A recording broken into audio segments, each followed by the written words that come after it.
India,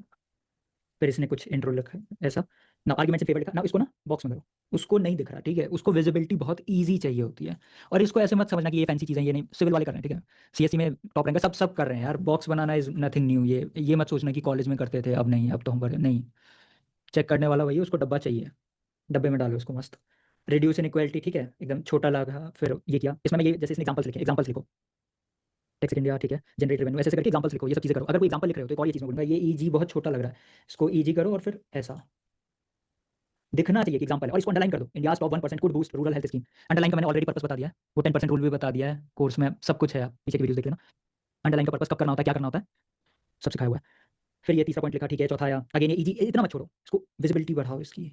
example है यार, बाकी लोग नहीं लिख ले, नॉर्वे अंडरलाइन करो और इसको और डब्बे में ही डाल दो, ज़्यादा अच्छा लग रहा है तुम्हें तो। उसको दिखना चाहिए, प्रमोट सोशल जस्टिस, वो पढ़ेगा भी नहीं, वो देखेगा ईजी नॉर्वे बहुत बढ़िया हो गया, उसको पता है नॉर्वे में तुम क्या ही लिख दोगे, उसको 20 साल से ये काम कर रहा है। पॉइंट्स वेलफेयर, ठीक है भाई, आर्गुमेंट्स अगेंस्ट, अब देखो यहाँ पे ना इसको क्लिक होना चाहिए इस आदमी को, जिसका भी है, जिस स्टूडेंट का है, कि आर्गुमेंट्स इन फेवर लिखते लिखते मैं ऑलमोस्ट दूसरा पेज के एंड पे आ गया हूँ। सो अब स्पेस कंस्ट्रेंट होने वाला है, इनफैक्ट उसको आर्गुमेंट्स अगेंस्ट यहाँ कहीं से शुरू करना था, ठीक है, सो ऑलरेडी वो काफी नीचे आ गया, तो अब उसका कुछ स्पेस कंस्ट्रेंट आएगा, तो उसको छोटे छोटे लिखने चाहिए, ठीक है, दूसरा आया, ठीक है, तीसरा आया, चौथा आया, पांचवा आया, पांचवा यहाँ खत्म हुआ है। और ये होता है, बहुत कॉमन चीज़ है कि कई बार आप लिखते लिखते फ्लो में ज़्यादा लिख देते हो, ये लिखा है, इसको अंडरलाइन करो, ये अंडरलाइन होगा, वेल टेक्स्ट, और ये फिर ये उसने, फिर ये आपने कंक्लूड कर दिया, ठीक है, बस ऐसे यही है, परफेक्ट आर्गुमेंट ऐसे ही लिखा जाता है। ये थोड़ा ऊपर नीचे ये सब होगा, well well to ready third investment and driving capital abroad, India must weigh social equity against equity, ये बहुत बढ़िया है, ठीक है, सही कंक्लूजन है, ठीक है, एकदम ऐसा ही लिखना होता है। अब यहाँ पे इसके पास स्पेस था तो इसने थोड़ा फैला के लिख दिया कंक्लूजन। ओके, नाउ हाँ, मेरे से किसी किसी ने कहा था कि सर आर्ग्यूमेंट के ट्रेंड्स बता दीजिए, तो मैं पिछले 3 साल के पेपर लेके बैठा हूँ, तुम्हारे सामने ट्रेंड ढूंढते हैं,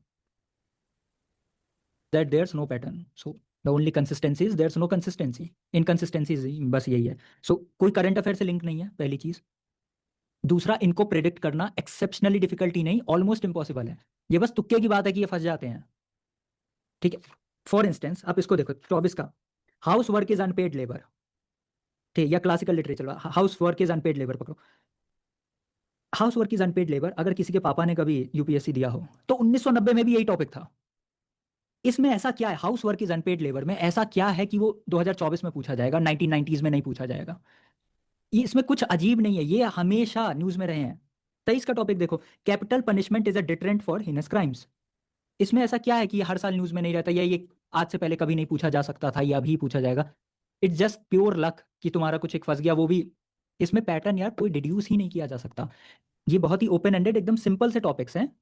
जो किसी भी साल कभी भी पूछे जा सकते हैं, वो लिटरली आपकी राइटिंग स्किल्स को चेक कर रहे हैं, आर्ग्यूमेंट राइटिंग में,